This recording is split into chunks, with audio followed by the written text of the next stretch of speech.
Bonjour, vous nous voyez bien? Vous nous entendez bien? Super. Et bah, bienvenue à cette, webconférence, à ce webinaire dédié aux revenus des entrepreneurs. N'hésitez pas d'ailleurs à nous dire, d'où vous venez, de quelle région vous venez. Est-ce que vous vous êtes lancé? Bonjour David, de la Haute-Loire, Strasbourg, super. Lyon, Île-de-France, Lyon, Corrèze, Dijon. Génial. Et bah, je vois qu'on a de partout. Je vous propose d'attendre quelques minutes, le temps que tout le monde se connecte et en attendant, on va faire un petit sondage pour voir si, vous avez, déjà lancé, votre activité ou pas encore. Hop, donc un petit sondage va apparaître et n'hésitez pas à nous dire.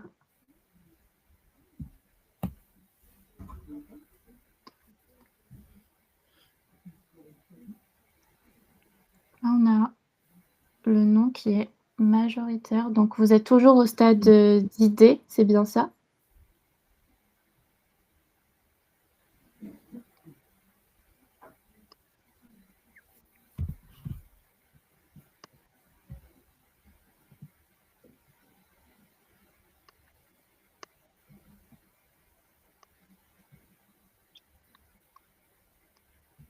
Bonjour, bienvenue aux personnes qui nous rejoignent. On est en train de faire des petits sondages pour savoir si, oui ou non, vous avez lancé votre activité et autre question, quel est votre statut pour, les personnes qui se sont lancées? Hop, micro-entrepreneur. Ici pour info, OK, Mélodie, micro-entrepreneur, oui, SASU, OK, donc on a quand même, OK.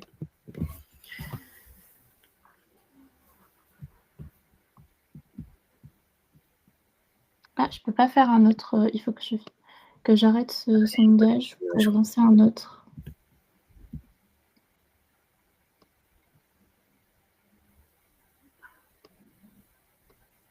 Une dernière petite question, donc pour les personnes qui sont en micro ou pas d'ailleurs, les personnes, qui ont d'autres statuts, est-ce que vous êtes accompagné par un expert comptable et comment vous êtes par rapport à la comptabilité?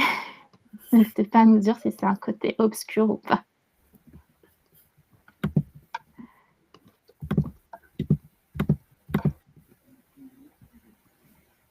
Hop. Alors, est-ce qu'on a d'autres personnes qui nous rejoignent? Bonjour à toutes les personnes qui nous rejoignent. On est en train de répondre à quelques questions. La comptabilité, c'est plutôt difficile.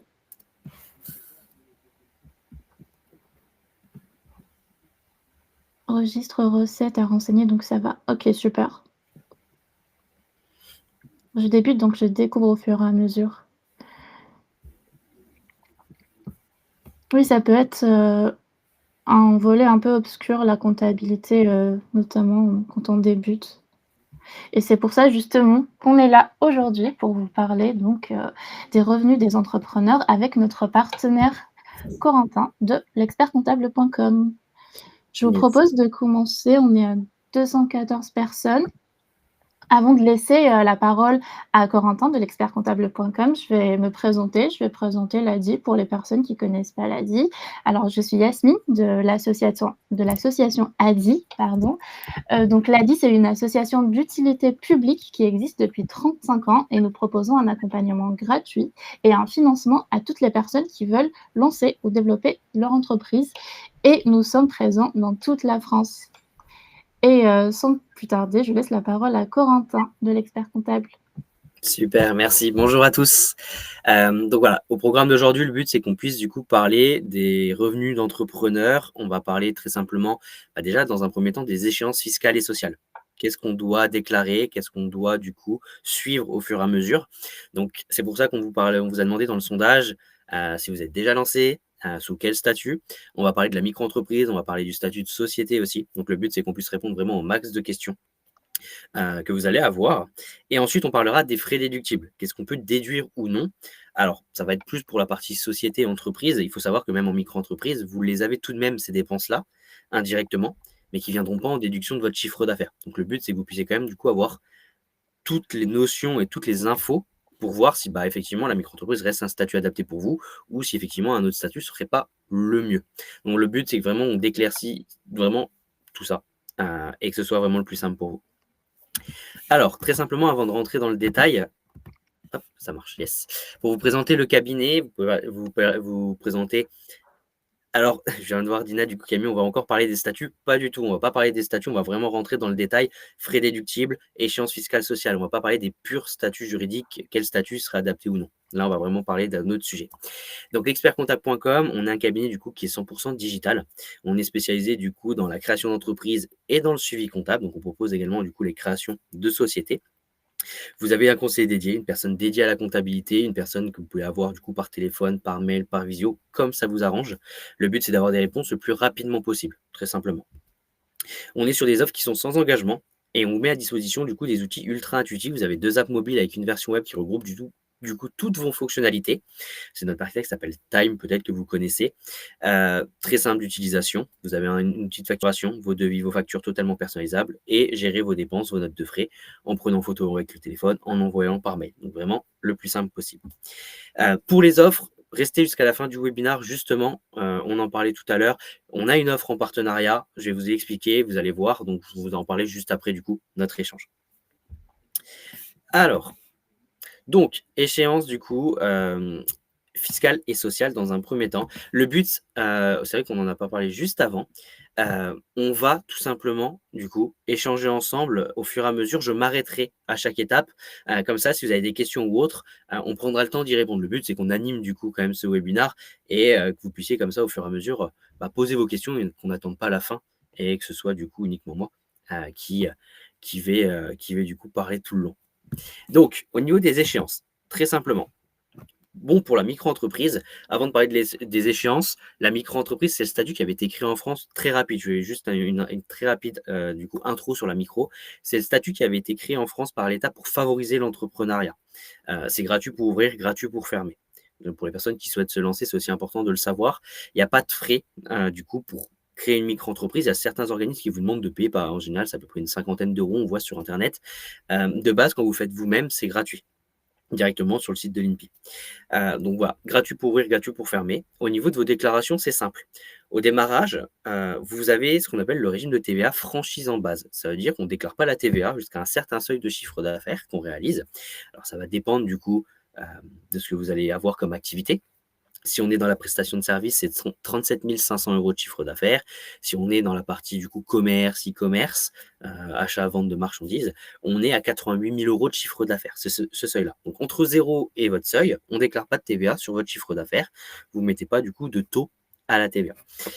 Par contre, bah, le jour où vous dépassez le seuil, c'est à vous en fait d'avoir ce suivi. C'est pour ça tout à l'heure, j'ai vu passer qu'on parlait d'un suivi, du coup des recettes, un livre des recettes. Effectivement, il faut avoir ce suivi-là. Il faut vérifier en fait à quel moment vous dépassez le seuil de TVA parce qu'en fait l'administration, les impôts ne viendront jamais vous dire que vous avez dépassé le seuil. Ils viendront vous le dire, mais seulement 1 an après quand vous ferez votre déclaration d'impôt sur le revenu, donc vraiment plus tard. Et ensuite, c'est à vous de régulariser, donc super important d'avoir votre suivi. Quand c'est le cas, quand vous dépassez, il faut dire à quel mois vous dépassez du coup le seuil, parce que c'est le mois complet qui va être soumis à la TVA. Donc, vous déclarez aux impôts depuis votre espace impôts.gouv professionnel de la micro-entreprise. Vous déclarez, vous avez dépassé le seuil à telle date. À partir de là, les impôts, vous ouvrir un onglet TVA pour pouvoir le déclarer. Et de là, vous déclarez mensuellement. C'est mensuellement en micro-entreprise automatiquement. Et vous déclarez toujours, du coup, le chiffre d'affaires encaissé. Très important pour vous, encaissé et pas facturé. Pensez bien à ça, très souvent on pense que c'est à la facturation. Non. En micro-entreprise, on déclare toujours sur de l'encaissement. Et donc le seuil, du coup, je le redis, pour la TVA, quand on est en prestation de service, c'est 37 500 €. Et effectivement, ça aussi, je vous donne l'info. Si jamais, du coup, vous voulez, vous, être soumis à la TVA dès le départ, c'est possible. Il faut savoir que c'est le régime de base que vous avez automatiquement, c'est celui-ci, c'est le régime de franchise. Par contre, si on veut être soumis à la TVA dès le début, même en micro-entreprise, on peut le demander aux impôts. C'est quelque chose qui est tout à fait possible.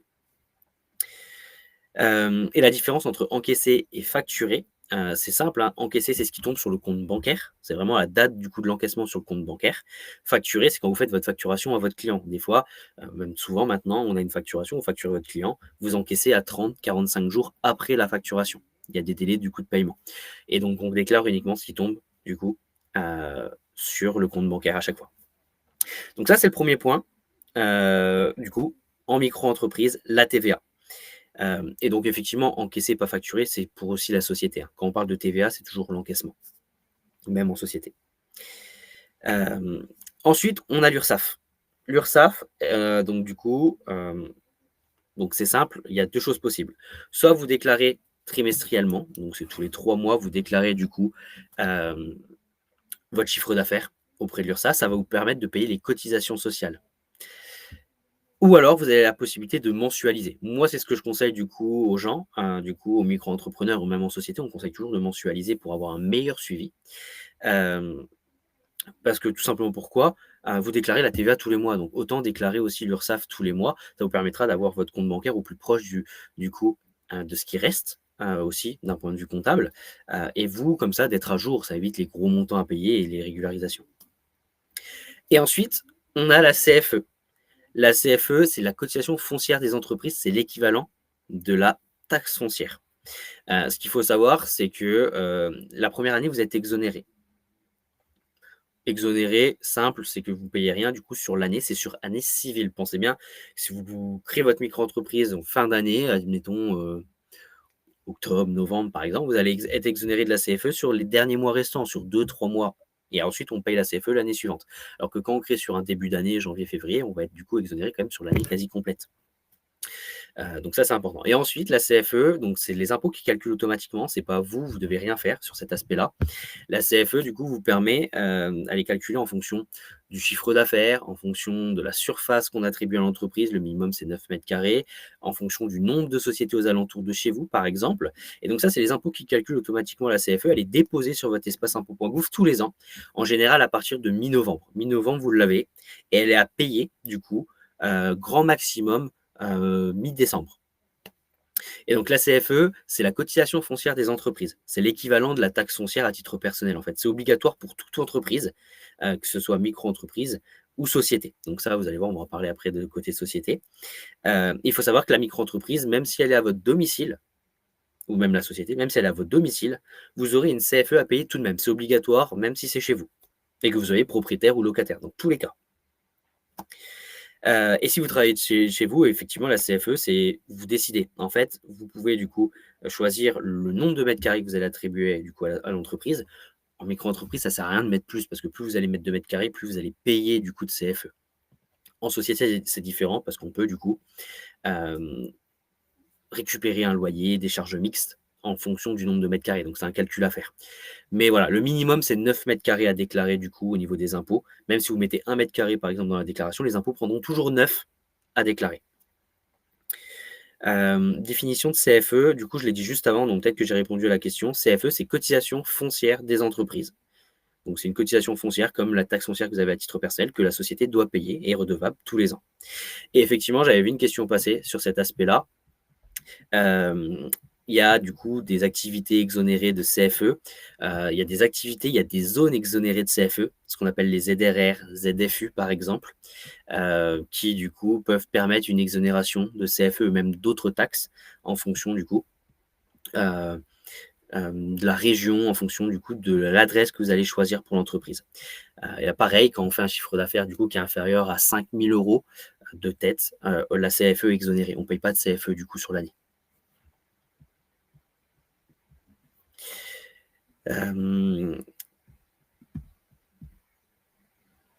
Oui, complètement. Je vois que la ZRR ne marche pas pour les micros, mais peut marcher pour la CFE. Oui, tout à fait. Vous pouvez avoir ça. Et QPV, exactement, quartier prioritaire du coup de la ville, qui du coup peut également vous être bénéfique sur cet aspect-là, même pour la prestation de service. C'est vraiment pour tout type d'activité sur les zones que je donne, hein, sur lesquelles on peut potentiellement être exonéré. Alors, pas avec une boîte postale en fait pour être exonéré, ça c'est aussi important. Il faut que l'activité soit présente dans la zone en question. Après, c'est des choses sur lesquelles, s'il faut rentrer dans le détail, moi, dans tous les cas, il faut demander l'accord des impôts, valider que du coup vous êtes bien éligible à la zone en question, à l'exonération en question. Et tout type d'activité peut, du coup, bénéficier d'une exonération. Je vous ai mis du coup aussi le petit tips, c'est du coup un outil de facturation. Même en micro-entreprise, c'est super important. Très souvent, on pense que, faire sa facture sur, moi je l'entends très souvent sur Canva, sur Excel. Il faut savoir qu'on n'a pas le droit légalement, c'est pas autorisé et ça a aucune valeur probante vos factures depuis ce type de coup d'outil. Il faut utiliser un logiciel de facturation qui est vraiment du coup validé par l'administration maintenant. Bon, nous, on utilise Time par exemple, c'est un logiciel qui est gratuit pour les micro-entrepreneurs. Vous avez un outil de facturation qui est gratuit. Indy, par exemple, aussi, effectivement, je viens de voir passer. Ouais, il y a plusieurs logiciels qui existent en France qui vous permettent justement de pouvoir vraiment avoir ce suivi-là. Indy, Time, entre autres. Il y a Conto, par exemple, je sais, la banque qui propose aussi l'outil de facturation en plus. Henri, Abi, ouais, j'en vois passer, super. Abi, qui est aussi l'outil, du coup, vraiment pour les micro-entrepreneurs. Donc voilà. Juste Euh, Valentin, ouais. je me permets de te couper, il y a une question qui est revenue plusieurs fois, c'est quel est l'intérêt de choisir avec ou sans TVA?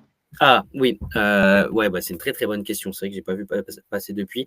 En fait, ce qu'il faut savoir, c'est que l'intérêt ou non d'avoir, la TVA, en fait, de base, on met pas la TVA pour justement faciliter la facturation, pour éviter du coup aussi la déclaration supplémentaire aux impôts. C'est éviter en fait la partie administrative un peu plus lourde côté micro-entreprise.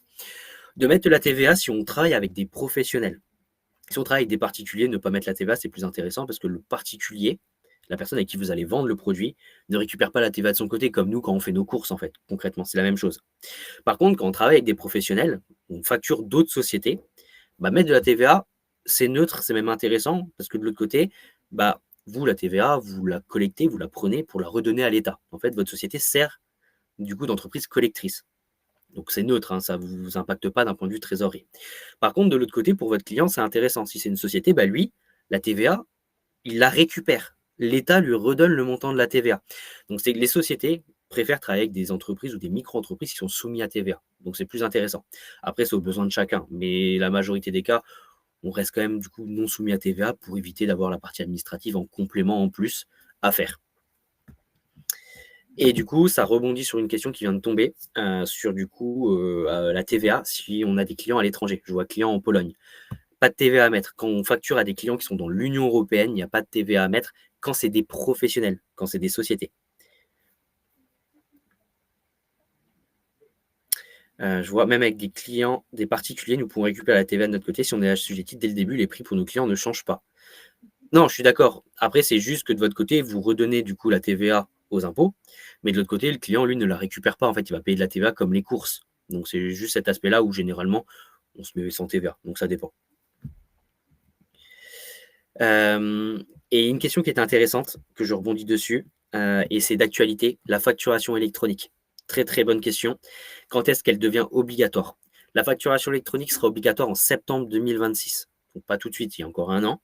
Par contre, à partir de maintenant, vous pouvez déjà vous renseigner et réfléchir, du coup, avec quel service vous allez travailler, quel outil, du coup, parce que pas tout le monde le propose, certains outils le proposent. Nous, par exemple, Time le propose gratuitement. Vous avez des outils qui vont le proposer, mais payant aussi. Donc renseignez-vous là-dessus, la facturation électronique sera payante, sera obligatoire et payante aussi par la suite potentiellement. Ça reste gratuit pour certains logiciels comme Time, mais obligatoire septembre 2026 pour toute entreprise, que ce soit micro comme société.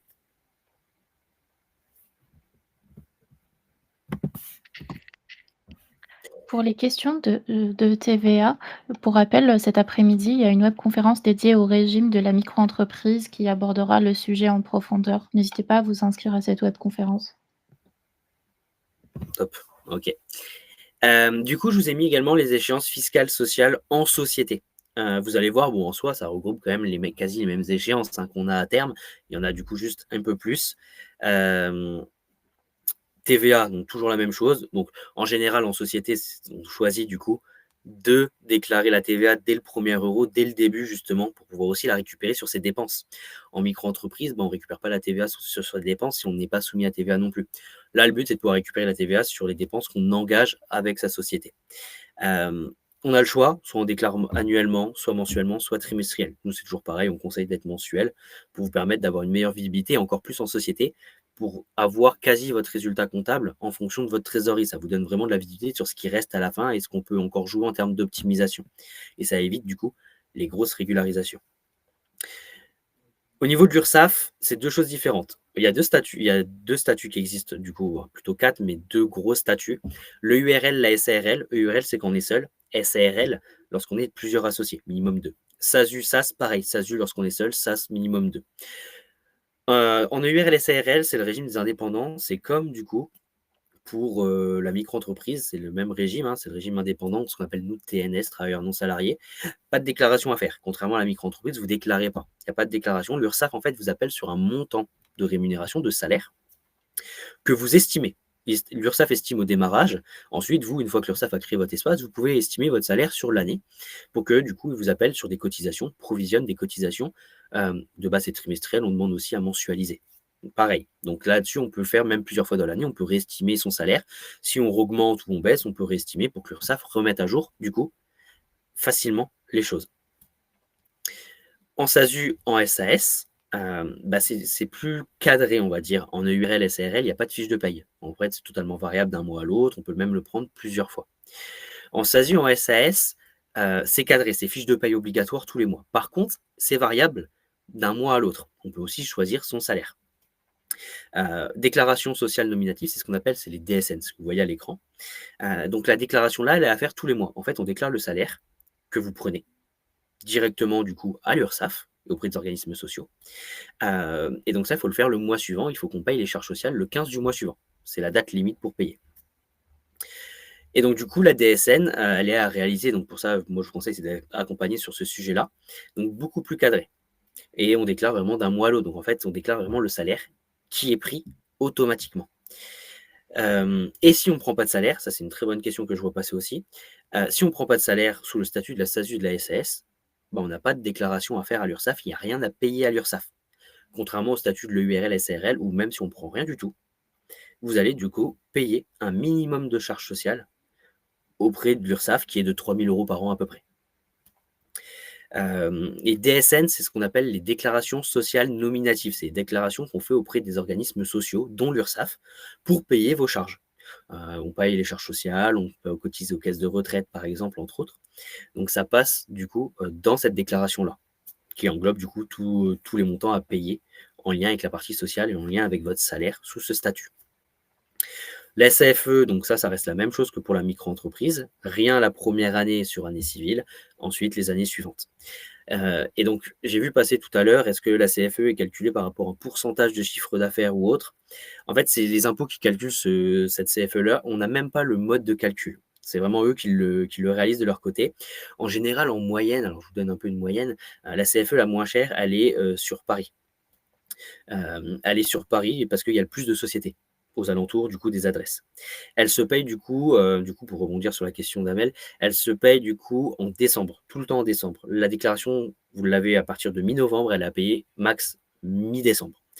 Et la CFE, vraiment pour le coup, sur Paris, on est à 300-400 € en moyenne de CFE. Bon, après, plus le chiffre d'affaires évolue, plus votre CFE augmente aussi, hein, c'est en fonction de ça. Donc voilà, ça joue aussi dessus. Le mode de calcul, alors en fait, le mode de calcul, il est pris en fonction de différents facteurs et c'est les impôts qui le calculent automatiquement. Même nous, on n'a pas, du coup, ce sujet-là. On ne peut même pas le calculer. Je vois du coup les questions au niveau de l'URSSAF. Si SASU, minimum de paiement à l'URSSAF, 3 000 € par an. Non, du tout. En SASU, si vous ne prenez pas de salaire, il n'y a pas d'URSSAF à payer. Il n'y a pas de minimum à cotiser. Vraiment, il y a 0 à payer. Par contre, c'est en EURL SARL, si jamais vous ne prenez pas de salaire, il y aura tout de même du coup un minimum qui est à peu près de 3 000 € par an à payer de charges sociales obligatoires. Ensuite, on a du coup l'IS, donc c'est l'impôt sur les sociétés. Donc ça, pour le coup, ça concerne vraiment uniquement du coup les sociétés. En micro-entreprise, vous n'avez pas l'impôt sur les sociétés, hein. La première année, vous n'avez pas d'acompte. On paye le solde de l'IS. Le solde est calculé, l'IS est calculé très simplement. L'impôt sur les sociétés est calculé. Chiffre d'affaires moins toutes les dépenses. Il est calculé sur le résultat de l'entreprise. Donc on paye le solde après avoir fait le bilan comptable de l'entreprise. Pour vous donner un peu les montants, comme ça vous les avez aussi en tête, il y a deux taux. Le taux à 15%, qui est du coup entre 0 et 42 500 € de résultat, c'est 15%. Et au-delà, la différence, au-dessus de 42 500 €, c'est 25% d'impôt. Et ensuite, les années suivantes, vous avez des acomptes à payer. Si la première année, vous avez payé plus de 3 000 € d'impôts sur les sociétés, pour l'année suivante, les impôts vous calculent des acomptes en lien avec l'impôt payé de l'année dernière, pour vous permettre de lisser le futur impôt de l'année qui arrive. C'est pour vous éviter de tout payer en une seule fois.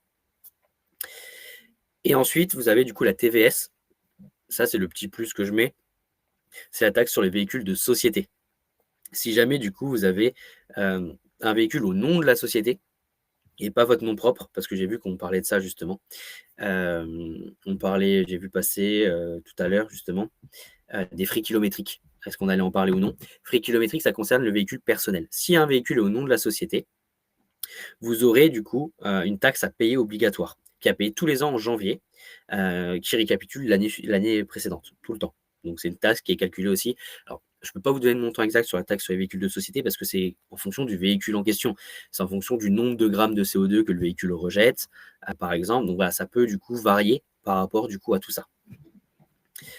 Donc voilà, mais voilà, il y a plus du coup de formalités et d'échéances fiscales ainsi que sociales à réaliser sur le côté société. Et on va parler des frais justement juste après, parce que j'ai vu des questions passer au niveau des différents frais. On va pouvoir en parler. Je regarde s'il n'y avait pas d'autres questions en plus. Dis-moi. Il y a juste une question qui est revenue sur la CFE. Lorsque l'on met en micro avec son domicile perso comme adresse de sa micro, que l'on paie déjà une taxe foncière, a-t-on une réduction de sa taxe foncière perso par rapport aux 9 mètres carrés de CFE Ouais, payés dès alors l'année suivante? malheureusement non. Malheureusement, vous n'avez pas de réduction sur votre taxe foncière à titre personnel. En fait, les impôts, enfin l'administration considère que votre taxe foncière, c'est à titre personnel. La CFE, c'est la société. Et il n'y a pas de déduction réalisée pour les deux, ou inversement pour l'un ou pour l'autre. Donc dans tous les cas, vous n'aurez pas de réduction sur la taxe foncière, comme pour la CFE, les deux seront vraiment bien à payer.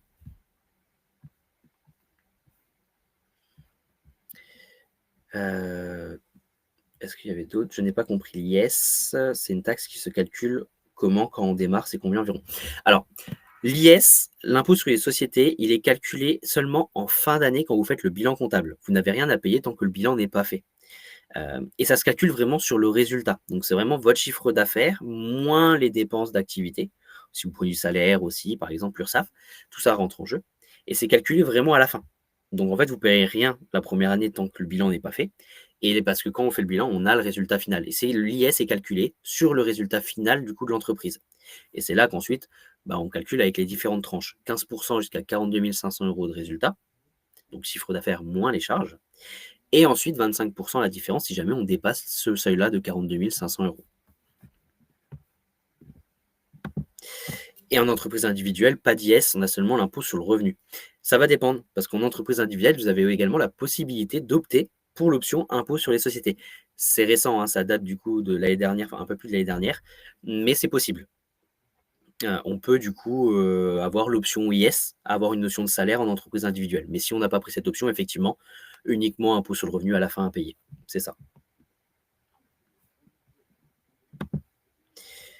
Que se passe-t-il pour la CFE en cas de domiciliation de type Prégus? La CFE, du coup, vous l'aurez quand même automatiquement, même si on prend des types Prégus, société de domiciliation. Le minimum, ça sera les 9 mètres carrés, hein, mais il y aura tout de même une CFE à payer.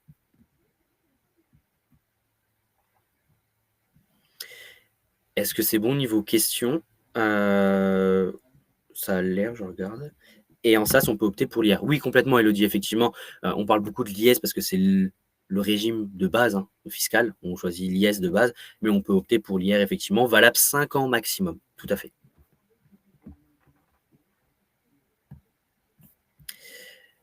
Du coup, pour les frais déductibles. Alors, on a les premiers frais, vous allez voir, on va parler des frais. C'est des frais que vous allez avoir dans tous les statuts, même si, comme je l'ai dit au début, malheureusement, vous ne déduisez pas les dépenses en micro-entreprise. C'est du coup l'inconvénient du statut, un des inconvénients, une des limites du statut de la micro-entreprise, c'est que vous pouvez avoir autant de dépenses que vous le souhaitez, vous êtes toujours imposé sur le chiffre d'affaires et pas du coup sur la somme qui vous reste à la fin. Donc, on a les frais de bouche, tout ce qui va être frais en lien du coup au quotidien, il y a 2 frais différents. On a du coup les repas d'affaires.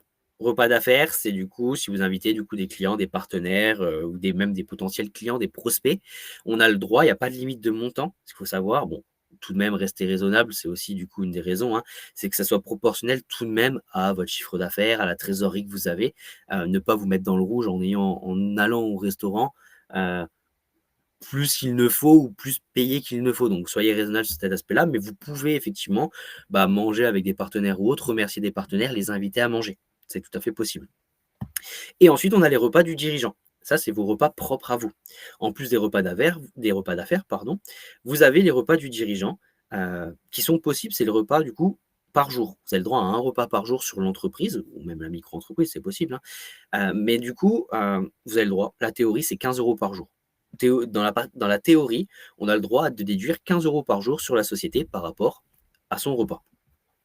Dans la pratique, avec l'administration, avec les impôts, hein, c'est validé niveau impôt, c'est pour ça qu'on vous le dit, c'est déductible dans la limite du raisonnable. On ne va pas du coup se bloquer à 15 €. Si vous en avez pour une vingtaine, trentaine d'euros max, hein, quand même, ne pas trop en abuser. Mais sur une vingtaine d'euros, par exemple, on va déduire les 20 € en totalité sur la société. On ne s'arrête pas à 15 €. C'est validé avec les impôts sur cet aspect-là. C'est pas quelque chose sur lequel ils vont regarder.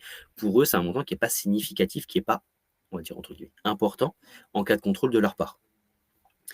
Euh, mais côté URSSAF, je viens de voir côté URSSAF aussi, c'est validé également côté URSSAF. On a le droit en société de passer du coup la totalité du repas. Et je vois du coup frais de bouche pour n'importe quel statut, complètement. En fait, dites-vous, tous les frais qu'on va voir là, ça concerne tous les statuts, même la micro-entreprise. C'est juste qu'effectivement, en micro-entreprise, vous allez les avoir, mais vous venez pas les déduire de votre chiffre d'affaires. C'est pour ça. Mais voilà, dans la pratique, c'est tout à fait possible. Doit-on habiter à une distance minimum de son entreprise? Non du tout, en fait, votre entreprise peut même être à votre domicile. On peut mettre l'adresse de chez vous pour votre société, c'est pas gênant.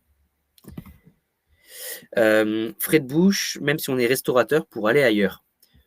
Même si vous êtes restaurateur, si vous voulez du coup, vous, inviter des clients ou autres à manger autre part que dans votre restaurant, c'est possible, hein, complètement, tout à fait. Par contre, effectivement, très bonne, très bonne question. Facture de repas. Gardez des factures, des justificatifs, demandez des fiches à chaque fois. En cas de contrôle, on va vous demander un justificatif pour quelle que soit la dépense en plus de ça, hein. Donc super important. En fait, en micro-entreprise, vous ne pouvez pas déclarer les frais de bouche. Enfin, vous les avez en fait, vous payez, mais vous ne pouvez pas les déclarer. C'est pas déductible. Donc vous les avez tout de même, mais c'est pour vous donner une idée des frais que vous allez avoir, qui potentiellement baissent quand même votre gain à la fin, parce que vous êtes imposé sur une somme que vous ne touchez pas réellement en micro-entreprise. En EI, pareil, en EI, vous pouvez aussi, hein, c'est tout type de société. Je regarde du coup. Yes. Ensuite, on a les frais de déplacement. Les frais de déplacement, ça va être tous les frais en lien avec votre activité. Vous avez besoin de vous déplacer. Ça peut être les transports en commun, ça peut être train, ça peut être votre pass Navigo, ça peut être le taxi, par exemple, entre autres, hein. Ça peut être aussi si on se déplace plus loin, ça peut être l'avion dans le pire des cas, c'est OK. Péage, parking. Ça, on a le droit, que le véhicule soit à votre nom propre ou au nom de la société, on a le droit de faire passer péage et parking sur l'entreprise directement. Frais d'hébergement, hôtel, appartement type Airbnb ou autre, c'est possible. On va déduire en lien avec en fait, si vous avez besoin du coup de dormir quelque part ou autre pour votre activité, parce que c'est loin de votre domicile, c'est tout à fait possible de déduire en même temps, du coup, sur l'entreprise.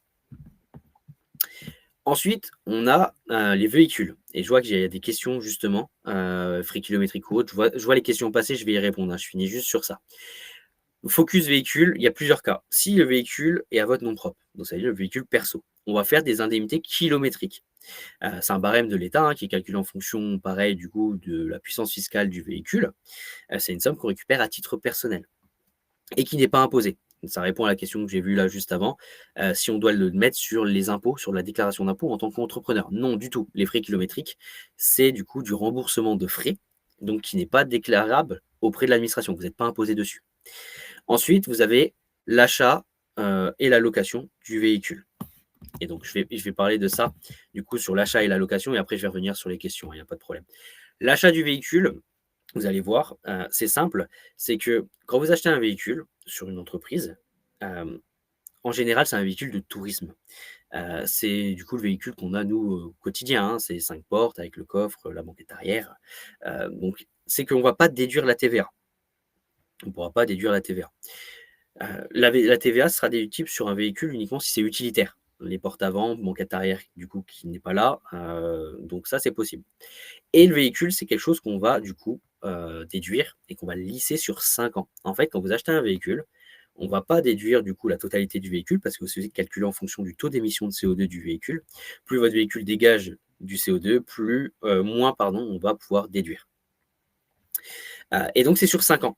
C'est sur 5 ans un véhicule, donc ça veut dire que, admettons, je sais pas, hein, vous achetez un véhicule, c'est 25 000 €, ben, on va déduire 5 000 € pendant 5 ans, obligatoirement, pas en une seule fois. Et donc, si le véhicule est au nom de la société, on va du coup faire passer les frais en lien avec. Frais de carburant, d'assurance, entretien de véhicule, directement sur la société. Vous aurez du coup une TVS à payer, une taxe sur les véhicules de société, obligatoire. Comme on avait vu tout à l'heure, on en a parlé, hein, ça sera à payer du coup une fois par an. Et ensuite, si jamais le véhicule n'est pas 100% professionnel, que vous l'utilisez vous aussi à titre personnel, on va devoir du coup déclarer un pourcentage du coup à titre perso, ce qu'on appelle les avantages en nature. Et donc le pourcentage, ça va dépendre des besoins, en général c'est 20%, on considère que c'est le week-end. Ce pourcentage-là, du coup, sera recalculé comme un salaire.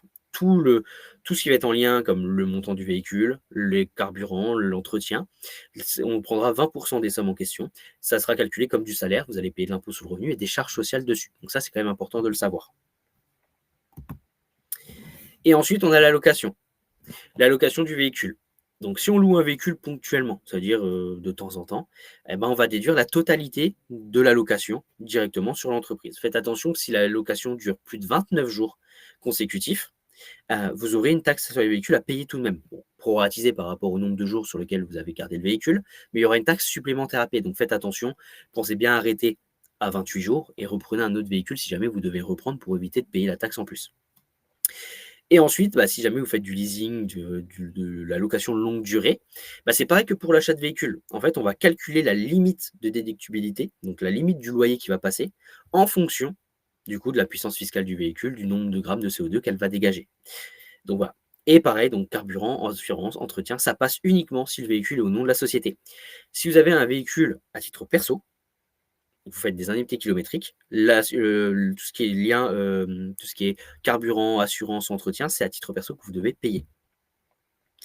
Donc voilà, ne faites pas passer les dépenses là dans les frais kilométriques. Les frais kilométriques comprennent le nombre de kilomètres, comprennent l'essence, tout ça est inclus dans les frais kilométriques. Je vais m'arrêter là, je vais répondre aux questions justement avant qu'on passe sur les autres dépenses. Alors, je remonte juste un tout petit peu. Bon, j'ai répondu du coup pour l'achat d'essence, si c'était déductible ou non. Ça doit être réglé par la carte pro pour l'essence. Effectivement, si c'est le véhicule au nom de la société, on paye avec la carte pro, effectivement. Sinon, c'est à titre perso. Faites attention à ça. Tac. Ensuite, ah oui, en tant que salarié, on peut déduire 10% de frais ou frais réels avec nos frais kilométriques.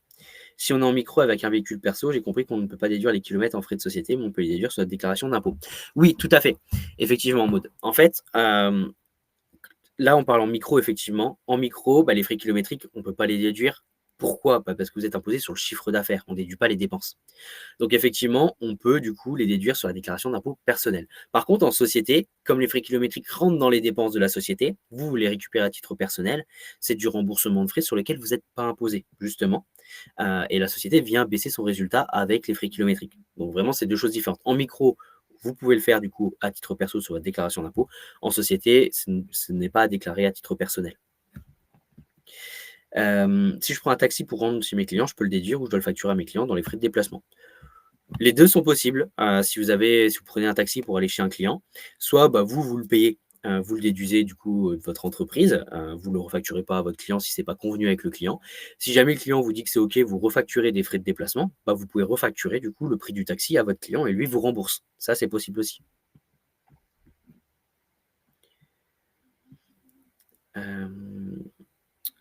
Je suis en profession libérale non réglementée. Dois-je facturer le temps de trajet ou uniquement le prix du ticket de métro, RER, bus, etc. C'est libre à vous. C'est aussi en fonction de comment vous négociez avec votre client. En général, bon, on refacture uniquement le prix du ticket, le prix du déplacement, mais pas le temps de trajet. À moins que vous considérez que, bah, le temps de trajet est compris dans votre prestation, donc vous augmentez votre tarif et ça, c'est validé avec votre client. S'il lui accepte, OK. Mais en général, on refacture uniquement du coup le prix d'achat du déplacement, le prix du billet, par exemple. Est-ce qu'il y a d'autres questions?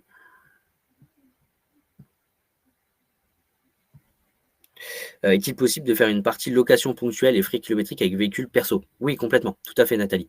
C'est possible de prendre une location ponctuelle si jamais vous déplacez et de ne pas utiliser votre véhicule perso, location, mais en plus, vous pouvez faire des frais kilométriques en parallèle, effectivement. Ça, c'est tout à fait possible.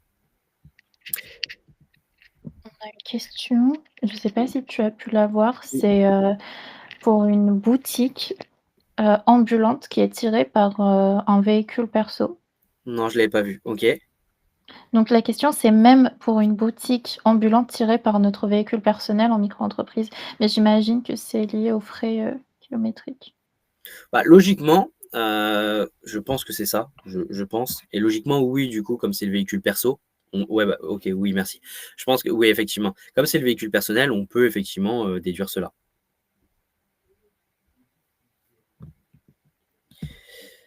Hem, j'ai vu qu'il y avait d'autres questions. Du coup, oui, pour répondre à Cathy, comme je l'avais dit, oui, en micro-entreprise, vous pouvez déduire les frais kilométriques dans votre déclaration d'impôt personnel. Effectivement, c'est ça. C'est en société ou non parce que ça passe directement via votre entreprise. Mais effectivement. On a aussi la question de Nelly, qui est en profession libérale non réglementée en micro. Dois-je facturer le temps de trajet ou uniquement le prix du ticket de métro? Yes, ouais, du coup, Heu, je pense qu'elle a remis en même temps quand j'y ai répondu. C'est pour ça.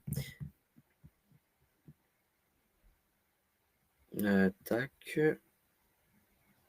Alors, je suis en Neuilly, puis-je faire un plein d'essence avec ma carte pro sur ma voiture perso pour aller à un salon ou chez mes fournisseurs? Alors du coup, j'ai dû en répondre entre-temps, mais je préfère le redire. Non, du coup, malheureusement, si le véhicule, c'est le véhicule perso, le plein d'essence doit être payé avec votre carte personnelle. Vous ne pouvez pas le payer directement, du coup, avec, le compte pro de l'entreprise. Il faut bien, du coup, séparer.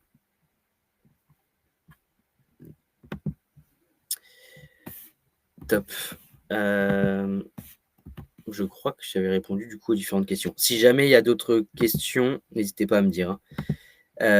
Et par contre, si c'est une location, si vous avez une location, vous payez directement l'essence avec le compte de l'entreprise, hein. Là-dessus, il y a aucun problème.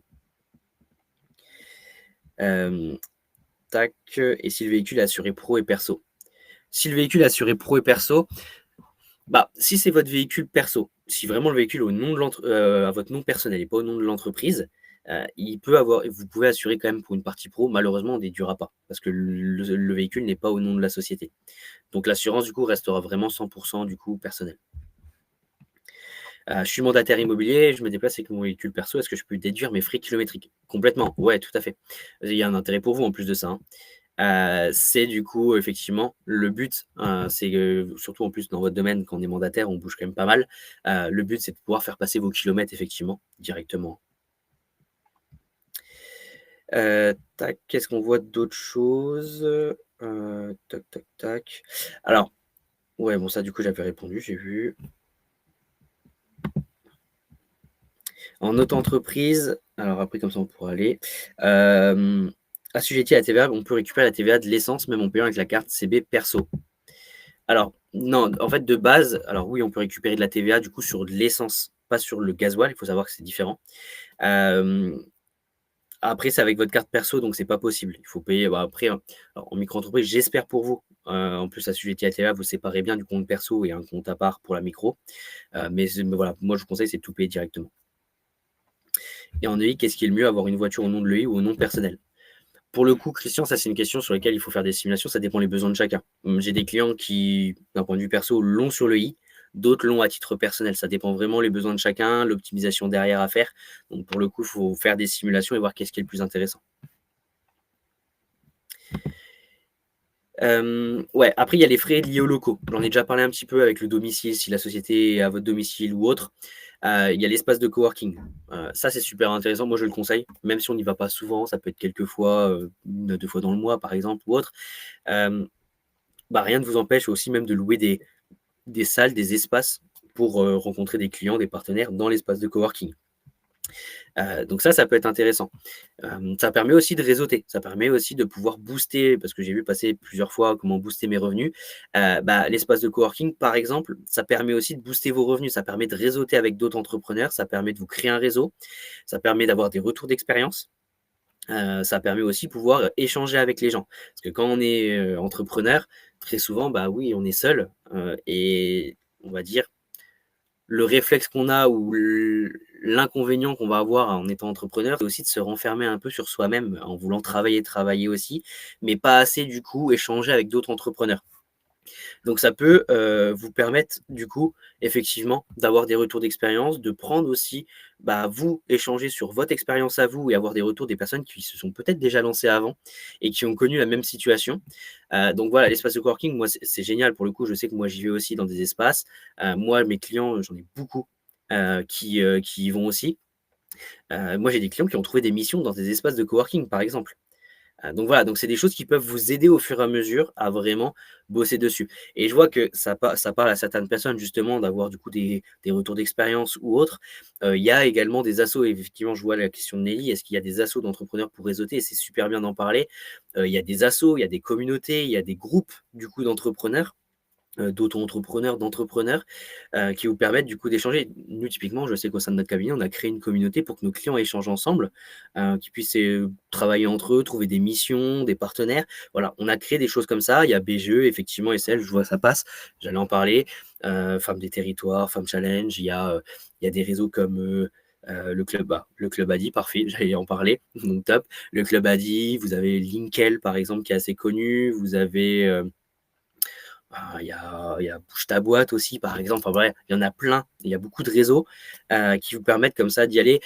Pour des espaces de coworking, vous avez, je sais qu'il y avait Freework qui proposait. Vous avez de tête, je ne l'ai plus en tête, mais il y en a beaucoup, hein, des espaces de coworking. Je vais vous en trouver un très rapide. Sur Paris, il y a Régus aussi. Tout à l'heure, je pensais à ça. Il y a Régus qu'on a sorti comme nom. Il y en a Il y a plein pour le l'accordé coup. aussi. Ouais, super. Il y avait celui-ci que j'étais en train de chercher, l'accordé. Il y a WeWork. Enfin voilà. En vrai, il y en a énormément pour le coup, des espaces de coworking.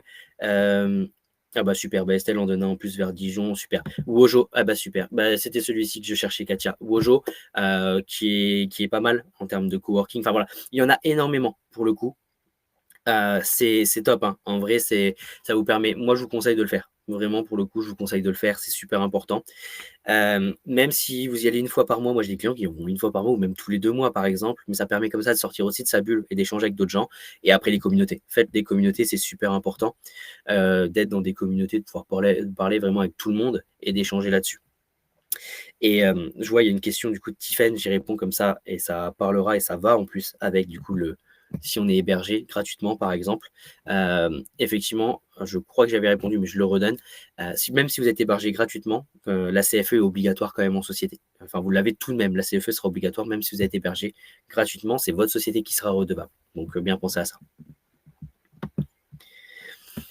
Est-ce qu'en auto-entrepreneur, on peut déduire nos revenus, l'allocation d'espace de travail? En fait, c'est comme tous les frais qu'on a là, c'est que, en fait, vous pouvez les payer directement, vous pouvez, hein, mais vous serez toujours imposé sur votre chiffre d'affaires. Donc en fait, ça ne vient pas en déduction de votre chiffre d'affaires, malheureusement. Sur une base de 9 mètres carrés, Tiffen, tout à fait, complètement. Et donc après, il y a espace de local, de bureau. Donc voilà, c'est ce qu'on disait avec l'espace de coworking, hein. Vous pouvez louer des bureaux ou autres pour votre activité, pour rencontrer des clients, des partenaires sans problème. Et les frais de domiciliation. Des frais de domiciliation, ça peut utiliser du coup une société de domiciliation comme Régus le propose, comme d'autres sociétés comme Ce Domicilier, les Tricolores, enfin voilà, j'en cite plusieurs. Et donc ça, c'est des frais qu'on passe directement, effectivement. Alors, comment ça se passe pour la CFE si on a un établissement par activité, une adresse et une location pour une seconde activité? Du coup, c'est double CFE. Si vous avez deux du coup établissements déclarés, vous avez 2 CFE à payer. Charlotte. Donc bien faire attention à ça. Mais il y aurait 2 CFE à payer. Parlera-t-on des frais de communication? Eh bien, complètement. C'était du coup la slide juste après. Donc ça tombe bien, Gabriella. Donc pour les frais de communication, on a en fait, il y a tout type de frais de communication. Là, vraiment, j'ai cité 3 gros frais, mais tout ce qui est publicité online, offline, ça peut être tout ce qui est AdWords, tout ce qui est pub, ça peut être aussi carte de visite, flyers ou autre, donc ça peut être vraiment en lien avec votre activité. Des personnes qui vont être dans le digital, bah, c'est sûr qu'on va plus aller sur du online, on va aller du coup sur de l'AdWords, on va aller du coup sur de la visibilité, sur les réseaux. Une personne va Bon, même si maintenant on fait beaucoup plus de visibilité sur les réseaux que sur du physique, mais ça peut arriver. Je parle du coup de la partie immobilier, les mandataires IMO par exemple, on a beaucoup du en ligne aussi, beaucoup plus maintenant, mais on a aussi typiquement, on va payer du offline, on va payer des cartes de visite, on va payer du coup des affiches par exemple aussi pour se mettre en avant. Moi je sais que j'ai des mandataires qui payent par exemple en pub des panneaux publicitaires dans les villes. Vous pouvez avoir, il y a des agences qui payent aussi du coup. Donc voilà, c'est des choses, c'est de la publicité. Dites-vous, dès que c'est en lien avec la mise en avant du coup de votre activité, de vous personnellement, ça passe dessus. C'est des frais qui passent directement. Tout ce qui va être du coup site internet. Créer votre site, la création, l'hébergement, la maintenance, tout ce qui est en lien avec le site, vous pourrez du coup déduire. Et je vois la question du coup de Gabriella, les frais Doctolib, ça va avec votre activité, que vous êtes psychologue, bah effectivement, vos frais Doctolib, passe dessus parce que c'est en lien aussi avec votre activité. Ça vous met en avant, du coup, aussi sur Doctolib pour, du coup, générer des revenus supplémentaires. Donc là-dessus, pas de souci. Et après, en abonnement, alors j'ai mis LinkedIn, mais c'est tout type d'abonnement que vous allez avoir besoin en termes de logiciels. Le premier, c'est LinkedIn, parce que LinkedIn, c'est le réseau social professionnel de référence qui vous permet comme ça aussi d'avoir un abonnement premium, un abonnement Sales Navigator qui vous permet de pouvoir prospecter, de pouvoir communiquer sur LinkedIn. Mais pas que. En fait, avec LinkedIn, vous allez avoir une première base. Il faut le savoir. C'est que la première base, c'est LinkedIn va vous permettre de pouvoir générer des exports, pouvoir faire des recherches avec Sales Navigator. C'est très, très bien fait. Mais après, vous allez avoir des logiciels qui vont vous permettre, voilà, SketchUp Pro, par exemple, Sophie, je vois, parfait. Ça passe aussi. Vous avez des logiciels qui vont vous permettre aussi d'aller prospecter, d'aller faire ce qu'on appelle, nous, du coup, de la prospection froide, hein, ce qu'on appelle l'onbound. Vous allez pouvoir tout simplement automatiser aussi du coup le fait d'aller chercher de la prospection, d'automatiser. Typiquement, il y a Countbox, Lemlist par exemple, il y en a plein, il y en a plusieurs. Ça vous permet comme ça de pouvoir générer des campagnes en fait de prospection si ça vous intéresse. Pour certaines personnes, voilà, en plus de LinkedIn, on va pouvoir utiliser des logiciels qui vont vous permettre d'aller dans de la communication, dans la prospection pour booster vos revenus. Et si vous avez payé Zoom, par exemple, voilà, des logiciels avec votre carte perso, parce que pas que Zoom, hein, ça peut être d'autres choses, si vous avez déjà payé avec votre carte perso, vous allez pouvoir effectivement les récupérer, les déduire de votre société. Vous allez pouvoir vous faire rembourser, effectivement.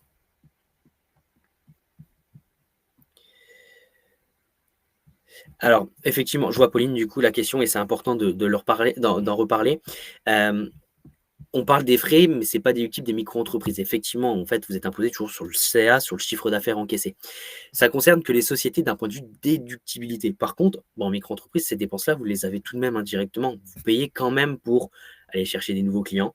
Vous allez quand même payer pour, du coup, vous déplacer, pour du matériel. Enfin voilà, vous allez quand même avoir ces dépenses-là, même si effectivement, je suis d'accord avec vous, c'est pas déductible du chiffre d'affaires, mais ça vous donne quand même une visibilité sur toutes les dépenses qu'on a au quotidien, parce qu'en micro-entreprise, malheureusement, comme on est imposé sur le chiffre d'affaires, on ne prend pas le temps de réfléchir à ce qu'on paye, aussi en termes de dépenses, et voir si ça reste quand même le statut le plus intéressant.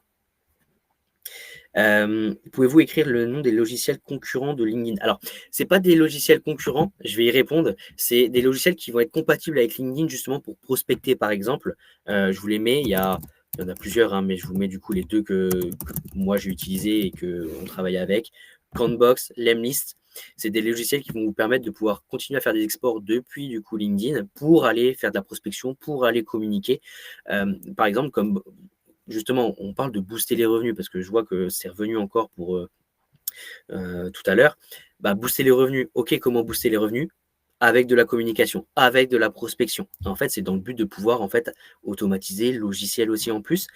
Typiquement, Countbox ou Lemlist, je vous donne les deux là, mais il y en a d'autres. Hein.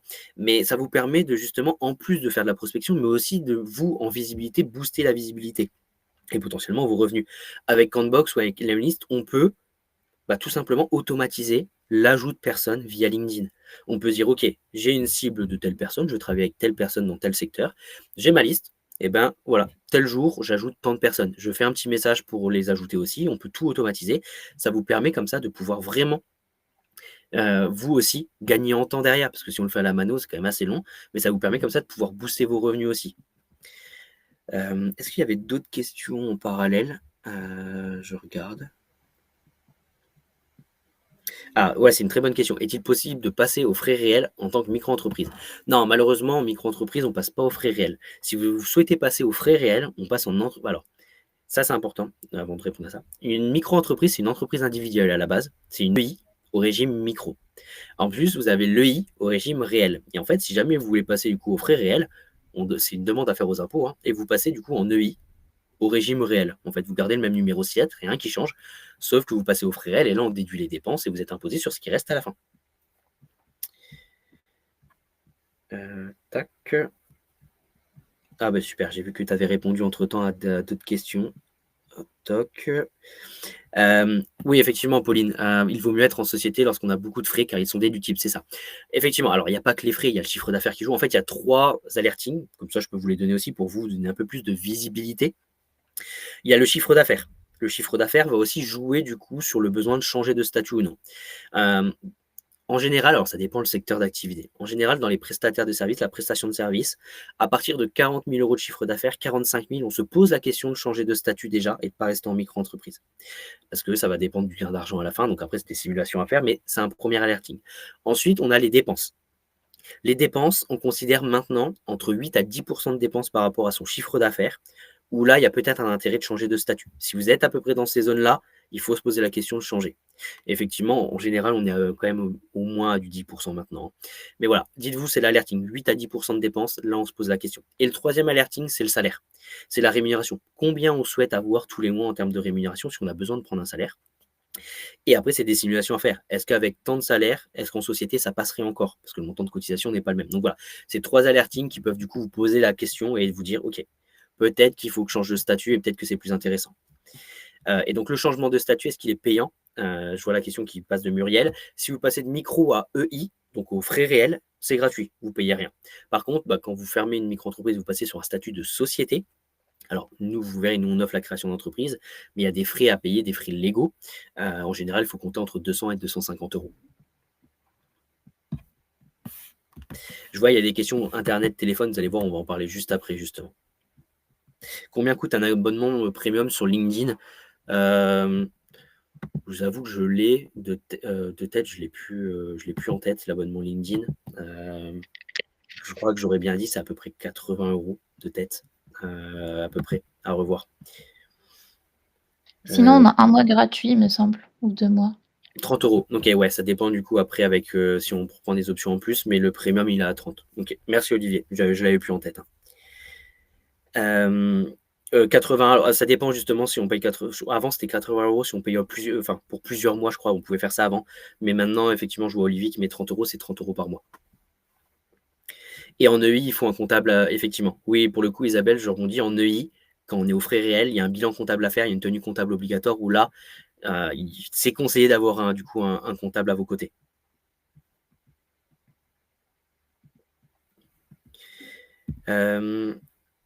Alors, oui, effectivement, Marion, c'est aussi un très bon point avant qu'on change sur la partie com et tout.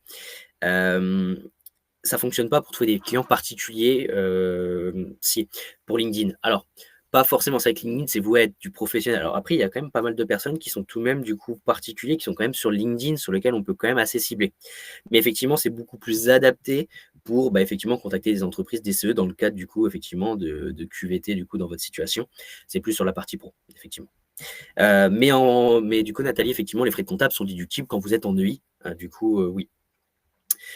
Et est-ce que le comptable est conseillé ou obligatoire? Alors, je vais être transparent avec vous, ça, il faut le savoir. N'importe quel statut juridique, que ce soit société ou EI, un expert comptable n'est pas obligatoire. Il n'y a aucune obligation d'avoir un expert comptable. Par contre, effectivement, c'est quand même fortement conseillé et recommandé d'être accompagné et d'avoir un expert comptable à vos côtés pour déléguer la partie administrative et ne pas avoir vous à la gérer. Et puis aussi, vous éviter d'avoir cette responsabilité sur les déclarations réalisées. Mais il faut savoir en France, c'est que ce n'est pas obligatoire d'avoir un expert comptable à vos côtés. Ensuite, bon, il y a tout ce qui est matériel, petit mobilier. Alors ça, on en a parlé au fur et à mesure, mais voilà. Quand c'est inférieur à 500 euros hors taxe, tout ce qui est matériel, on va le déduire directement sur l'entreprise. Quand c'est supérieur à 500 euros hors taxe, tout ce qui est matériel, petit mobilier, tout ce qui est téléphone, ordinateur ou autre, c'est une dépense qu'on amortit, comme un véhicule, par exemple. Tout à l'heure, je disais, c'est sur 5 ans le véhicule. Sur 5 ans. Mais du coup, ça va dépendre. Un ordinateur, par exemple, un matériel informatique, c'est sur 3 ans. C'est une dépense qu'on étale dans le temps d'un point de vue purement comptable. Vous payez tout en une seule fois, hein, mais comptablement, on va lisser la dépense. Et pareil, on dit toujours, il faut que ce soit cohérent avec le nombre de personnes dans l'entreprise. N'achetez pas plusieurs téléphones sur la société si vous êtes seul. Inversement, d'un point de vue contrôle auprès des impôts, il faut faire attention. Et en micro, c'est conseillé ou pas le comptable? Alors, en micro-entreprise, ça va dépendre du besoin aussi. Au démarrage, peut-être pas forcément, ça dépend aussi comment vous êtes à l'aise avec l'administratif, hein, ça dépend vraiment aussi du besoin de chacun. Mais par la suite, effectivement, après, quand vous dépassez le seuil de TVA, quand vous avez du coup le chiffre d'affaires qui augmente, bah pourquoi pas? Ça va dépendre du besoin. Et Nathalie, du coup, je rebondis sur ce que du coup vous avez noté. Effectivement, un expert comptable, c'est pas uniquement pour la comptabilité, justement, on en parle après dans notre offre, mais c'est aussi faire des choix stratégiques intéressants. C'est de l'optimisation fiscale, c'est des montages financiers, c'est de l'accompagnement au quotidien, c'est jouer sur l'impôt personnel, sur l'impôt de l'entreprise. Enfin voilà, il y a de l'optimisation à faire et dans vraiment plein de choix, que ce soit à titre perso comme pro.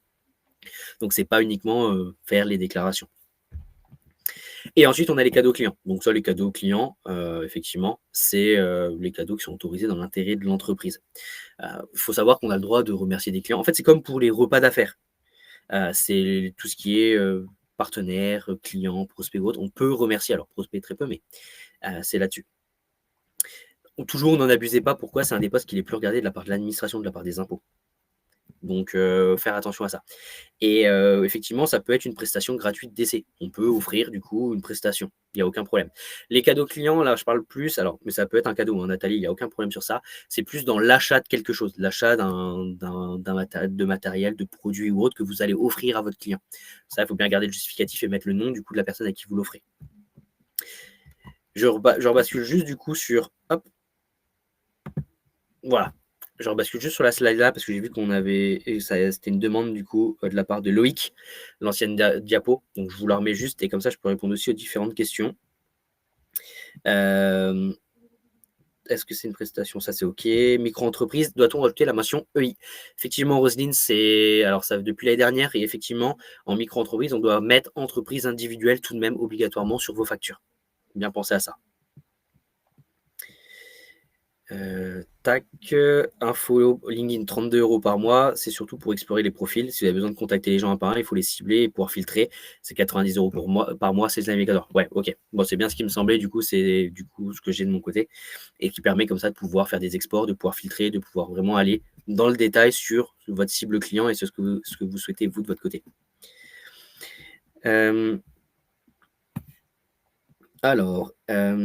Et si on avançait des frais en amont de la création, est-il possible de déduire une fois l'entreprise créée?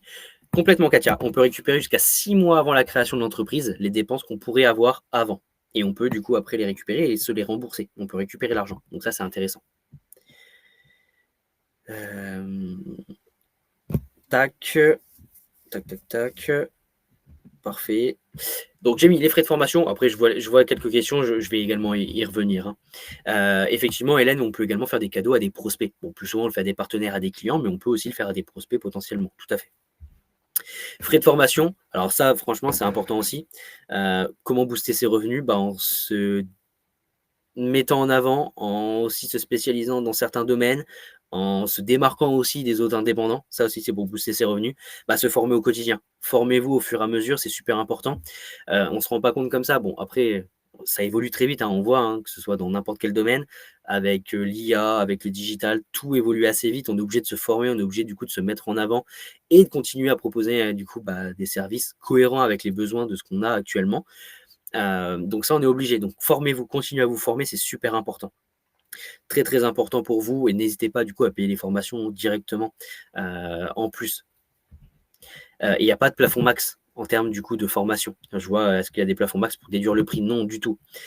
Si la formation, elle est dans votre domaine d'activité, que vous en avez besoin, effectivement, prenez-les et il n'y a pas de plafond là-dessus, il ne faut pas hésiter. Et ensuite, effectivement, frais de formation, c'est aussi possible 6 mois. Alors, c'est 6 mois avant la création. Si c'était plus de 6 mois, il faut savoir, parce que je vois, il y a la question, si on a dépassé les 6 mois, peut-on vendre le matériel? Oui. Alors, il faut savoir, c'est que les impôts acceptent jusqu'à 6 mois. Alors, c'est OK jusqu'à 6 mois. Si jamais vous considérez que vous pouvez quand même le justifier plus de 6 mois, vous pouvez quand même le faire passer. Si vous préférez, vous pouvez vendre le matériel que vous avez acheté, vous pouvez le vendre à votre entreprise et vous rembourser après. C'est possible dans les deux cas. Et donc oui, les frais de formation, du coup, sont déductibles, même en amont, du coup, du lancement de votre entreprise. Et je vois, il y a des formations gratuites sur BPI e-learning. Effectivement, il y a des formations gratuites, après ça va dépendre des besoins, hein, mais potentiellement, si vous devez payer pour aller sur des formations vraiment particulières et spécifiques, bah voilà, faut pas hésiter non plus. Les cadeaux, c'est chaud, il me semble, c'est très limité en fonction du montant pour éviter les doutes. Ouais. Alors effectivement, Nathalie, les cadeaux, c'est ce que je disais, il faut que ce soit cohérent, il faut que ce soit raisonnable. Pourquoi? Parce qu'effectivement, c'est un des postes qui est les plus regardés de la part des impôts, parce qu'il y a eu tellement d'abus sur les années précédentes que maintenant, bah, si vous avez un cadeau, il faut noter le nom de la personne à qui vous offrez le cadeau. Il faut que ça reste cohérent à ce que la personne ramène comme business. Typiquement, des clients, des partenaires, bah, par rapport au chiffre d'affaires que le client ou le partenaire vous ramène, il faut que ça reste cohérent aussi. Vous n'allez pas lui faire un cadeau à je ne sais pas combien, alors que la personne vous a peut-être ramené un ou deux clients, pas plus, ou ça, le chiffre d'affaires n'a pas dépassé un tel montant. Voilà, il faut que ça reste cohérent et vraiment super important. Sur les frais engagés avant la création, non, il ne faut pas de mention particulière sur les factures. Alors, si vous pouvez le mieux mettre le nom de votre future société, pourquoi pas, c'est quand même bien. Mais comme c'est avant la création de l'entreprise, si c'est votre nom propre, c'est pas grave, c'est pas gênant. Mais par contre, une fois que la société est créée, toutes les factures doivent être au nom de l'entreprise et puis à votre nom à vous.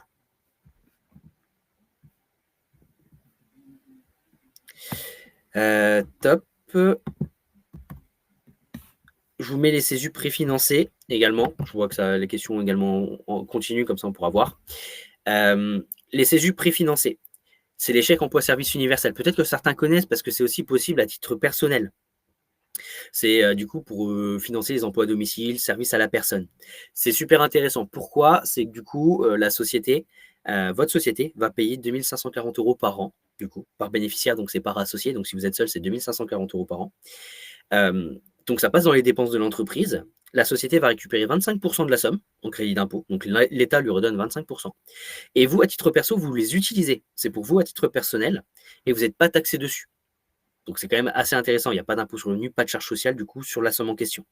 Donc, ça, c'est aussi intéressant. C'est une somme sur laquelle vous n'êtes pas imposé, comme pour les indemnités kilométriques, mais c'est la société qui paye pour vous. Et donc là, sur cette année, on a le droit à 2 540 € par an. Donc, assez intéressant. Il y a plusieurs sites pour acheter du coup les CESU préfinanciers. Vous avez plein d'organismes. Il y a ANCV, Edenred, par exemple, entre autres, que c'est possible.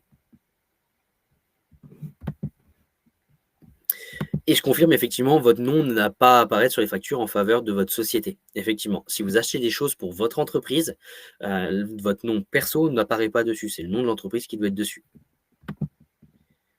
Donc, les CESU préfinancés sont une bonne option pour se verser un salaire déduit d'impôt. Effectivement, indirectement, oui, c'est de l'argent pour vous, en fait. Donc, c'est ça, tout à fait. Et ça, quel que soit le statut, vous pouvez en bénéficier, il faut le savoir. Jouer entreprise individuelle, par exemple, ou autre. Effectivement. Et y compris Cathy, du coup, sur les factures que vous produisiez, il faut que ce soit le nom de votre entreprise, pas votre nom propre. Ça, c'est important aussi. À part si vous êtes en micro, c'est nom, prénom obligatoire. Mais en société, c'est votre nom de société. Une micro peut avoir des CESU complètement, Sarah. Oui, tout à fait. Vous pouvez en avoir. Après, vous avez les frais de représentation. Alors, pour les frais de représentation, c'est un peu du coup, ça c'est l'administration qui a clairement du coup acté, c'est pas nous.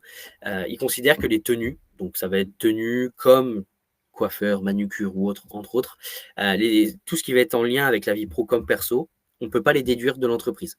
C'est déductible pour des personnes qui sont sur du coup une tenue spécifique. Quand on est médecin par exemple, quand on est avocat, quand on est dans le bâtiment par exemple, entre autres. Pourquoi pas? Ça, c'est OK, c'est accepté par les impôts. Par contre, quand on est dans la prestation de service, par exemple, quand on fait du conseil, des choses comme ça, malheureusement, c'est refusé par les impôts. Il faut vraiment payer à titre perso parce que si vous le laissez sur la société, en cas de contrôle, les impôts considèrent que c'est du coup comme du salaire, charge sociale, impôt sur le revenu dessus. Donc voilà, faites bien attention à ça, c'est important. Ça serait dommage de payer de l'impôt sur le revenu, des charges sociales sur un costume, sur un tailleur, par exemple. Et pour les mandataires, pareil, les impôts considèrent que c'est refusé aussi. Et je vois pour les CESU, Virginie, peut-on payer un jardinier, femme de ménage pour les locaux de l'entreprise? Complètement, ouais, tout à fait, c'est des choses qui sont possibles. Sans problème là-dessus. Alors, est-ce que ça marche pour l'hôtellerie resto en prestat de service, s'il vous plaît? Alors, c'est plus différent, effectivement, Lisa, quand on est dans la partie hôtellerie, restauration. Moi, typiquement, je sais aussi, j'accompagne par exemple des créateurs de contenu qui sont dans le domaine du coup de la mode, par exemple. On peut faire passer.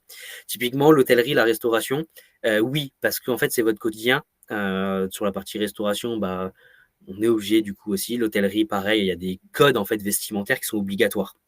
Donc là, c'est plutôt autorisé. Contrairement effectivement quand on voit des mandataires par exemple ou autres, là malheureusement les impôts refusent. Hem, je ne comprends pas, on se paye soi-même en CESU. Non du tout Hélène. En fait, les CESU, c'est fait pour payer des emplois ou des services du coup de frais à domicile ou de dépenses en lien avec vos besoins. C'est pas pour vous à titre perso. Les CESU, vous payez 2 500 € par an max, 2 500 € 40. Mais par contre, c'est fait pour être utilisé, c'est fait pour payer des gens pour des services tels que j'ai dit, tout à l'heure, c'est tombé comme, des services du ménage par exemple, des frais de ménage, du jardinage. Ça, moi j'ai des clients qui par exemple, même des cours de musique par exemple pour leurs enfants, passent dessus. Est-ce que des tenues avec logo de l'entreprise sont déductibles même si pas spécifiques? Alors, et ça en plus, bon, c'était le dernier point que je voulais dire sur les frais de représentation, c'est une très bonne question du coup, Hélène. Hem, p En fait, on peut faire passer si le logo de l'entreprise est brodé sur du coup le vêtement. Les impôts acceptent si c'est brodé sur le vêtement. Parce qu'ils considèrent, et il faut que ce soit apparent dessus. Il ne faut pas que ce soit brodé à l'intérieur du vêtement. Il faut que ce soit apparent. Et ça, c'est possible, effectivement.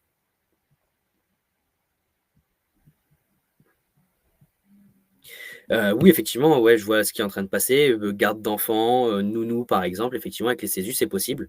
C'est des choses sur lesquelles vous pouvez payer. Ouais, ça passe complètement. Les t-shirts brodés, c'est des frais de communication. Alors, si c'est brodé, effectivement, Nathalie, ça peut passer dessus. Alors, ça peut être comme de la com, comme des frais de représentation. En fait, ça va dépendre vraiment. Bon, je suis plutôt d'accord avec vous, ça est plus partie com, où on met en avant sa boîte, son entreprise. Mais ça, oui, ça passe complètement, tout à fait. Euh, alors, bah, justement, je vois que les questions arrivent. C'est pour les frais mixtes. Les frais mixtes, c'est ça.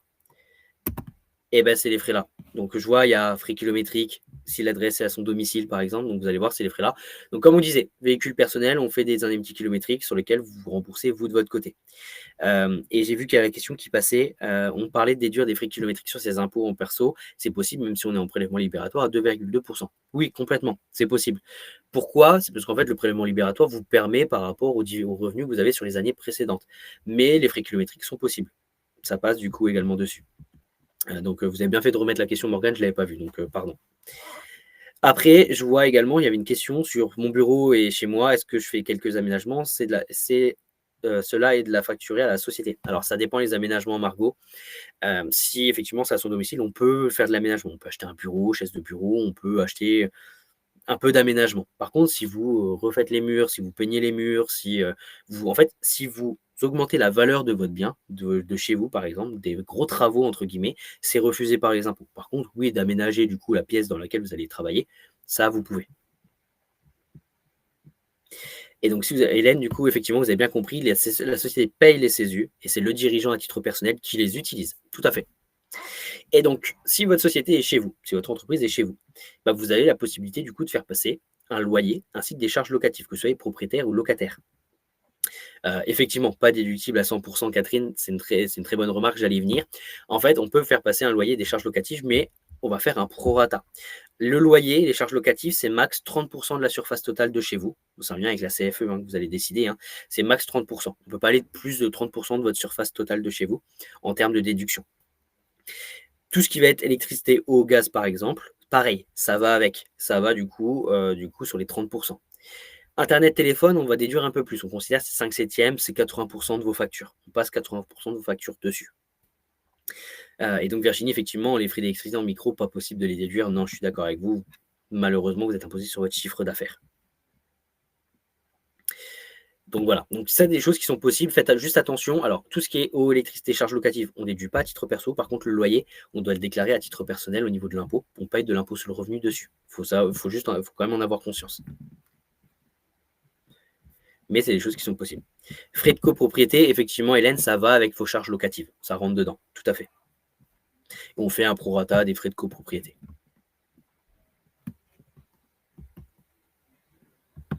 Mélodie, si je comprends bien, rien n'est déductible en micro. Alors, c'est ça. En fait, effectivement, alors, je vais le tourner autrement. C'est que vous allez payer ces frais-là. Effectivement, on ne vient pas les déduire du chiffre d'affaires. Vous êtes imposé sur le chiffre d'affaires. Par contre, quand vous déclarez votre chiffre d'affaires au niveau de l'impôt sur le revenu, vous ne déclarez pas le 100% du chiffre d'affaires. En fait, l'État vous fait un abattement. En prestation de service, en BNC, c'est 34%. En e-commerce, sur du commerce, on est à 71% d'abattement. En fait, les impôts considèrent que dans le pourcentage d'abattement, vous avez vos dépenses dedans. Donc en fait, même si vous ne le déduisez pas entièrement, ils vous mettent un pourcentage tout de même. Ils considèrent qu'en fait, typiquement, je vous donne un exemple, hein, prestation de service, 34% d'abattement en micro-entreprise. Les impôts considèrent, alors c'est plus le cas maintenant, mais avant, c'est pour, bon, ils n'ont toujours pas changé le pourcentage, ça reste le même, mais ils considèrent que vous avez avant 22% de cotisation sociale, 12% de dépenses. Ce qui n'est plus le cas, hein, le montant de cotisation a augmenté, on est quasi sur du 25% maintenant. Donc voilà, mais vous avez un abattement tout de même qui vous permet quand même de compenser, même si vous ne pouvez pas déduire les dépenses. Et c'est pour ça qu'il faut quand même réfléchir au montant de vos dépenses, parce que quelquefois, quand on a plus de dépenses, ça peut être intéressant d'être en entreprise. Top. Et je vois, pourra-t-on avoir vos coordonnées? Effectivement, bah, ça tombait bien. J'arrivais du coup là-dessus. Ah bah super, merci. Top. Ok. Et donc, parfait. Et bien, je vous parle de l'accompagnement. Du coup, comme je vous disais, au démarrage, on a du coup une offre en partenariat avec Adi. Donc, pour les personnes qui souhaitent créer leur société, qui seraient intéressées, potentiellement à voir si le statut de la micro n'est pas plus n'est encore intéressant ou peut-être plus intéressant et peut-être basculer en société, on vous propose un rendez-vous de conseil qui est offert. On prend le temps de regarder avec vous, de faire des simulations chiffrées, de regarder si ça reste le meilleur statut, s'il faut aller sur un statut de société ou non. Si vous voulez basculer vers un statut de société, on vous offre la création de l'entreprise. De notre côté, on ne prend aucun frais dessus. Comme je vous disais, c'est uniquement les frais légaux, greffe, annonce légale à votre charge qu'on vous avance et qu'on refacture quand la société est créée, ça passe dans vos dépenses. Ça coûte entre 200 et 250 euros, je vous donne à peu près les montants, hein. Ça dépend du statut juridique. Et on vous offre le premier mois d'honoraires offert en plus. En parallèle, pour les sociétés qui sont déjà créées, vous avez un rendez-vous de conseil qui est offert. On prend le temps de regarder avec vous, du coup, votre société, de tout regarder ensemble. Et ensuite, on vous offre les 2 premiers mois de comptabilité offerts aussi. Vous avez mon numéro de téléphone, mon adresse mail, qui est disponible du coup sur cette slide. Et je vous mets également la slide suivante, vous allez voir, si vous souhaitez prendre du coup rendez-vous. Vous pouvez scanner le QR code aussi en plus. Et je réponds à la question que je vois de Loïc. Si l'entreprise n'est pas créée, je peux faire l'inscription sur Time. Alors non, Loïc, malheureusement, sur Time, pour avoir un espace Time, il faut avoir le numéro SIRET de votre entreprise pour pouvoir vous donner les accès. On ne peut pas du coup créer d'accès sans du coup le numéro SIRET de l'entreprise. C'est pour ça. Tac, je vois. Que faut-il avoir préparé pour un rendez-vous de conseil, Katia? C'est très simple en soi. Après, c'est plus en direct qu'on le fait ensemble, mais c'est le chiffre d'affaires ou la visibilité sur du chiffre d'affaires ou vos prestations, ce que vous allez vendre.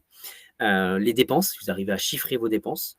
Le besoin en salaire, en rémunération, votre protection sociale. C'est plus cet aspect-là, ou si vous avez d'autres revenus sur votre foyer. S'il y a d'autres revenus, ça permet comme ça de calculer aussi l'impôt sur le revenu. Donc voilà, c'est vraiment ces éléments-là qu'il faut préparer pour la suite. Tac, parfait. Je me permets juste de répondre à des questions qui demandent s'il faut être, accompagné par l'ADI pour bénéficier de l'offre, la réduction. Donc, pas du tout. De manière générale, oui, mais exceptionnellement pour ces webconférences, donc vous avez le tarif préférentiel négocié par l'ADI, donc n'hésitez pas à scanner ce QR code pour prendre rendez-vous. Yes. Top.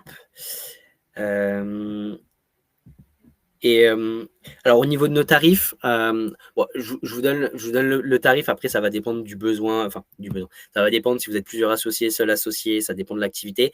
Mais on est sur une offre de base qui est sans engagement, qui est mensuelle, qui est à la base à 99 euros hors taxe par mois, avec du conseil, un conseil dédié, toutes vos déclarations qui sont gérées. Accès aux applications qu'on vous met à disposition en parallèle, le bilan comptable inclus dedans en fin d'année. Voilà. Et vous avez uniquement la partie juridique, c'est l'approbation des comptes auprès du greffe qui est en complément, qui est à 149 euros une fois par an. Donc voilà, je vous donne du coup le tarif pour vous donner une idée, mais c'est quelque chose qui peut aussi évoluer par rapport du coup à votre besoin, si vous êtes plusieurs associés ou non. Voilà. Du coup, Mathieu, je vois, il y a un délai pour prendre rendez-vous. Je souhaite ouvrir en début 2026. Non, il n'y a pas de délai en soi. Dites-vous, vous êtes libre de le faire quand vous le souhaitez. Moi, j'ai des personnes qui, déjà à l'heure actuelle, prennent rendez-vous pour 2026 pour un peu avoir une visibilité en avance. Donc voilà, c'est libre à chacun pour le coup.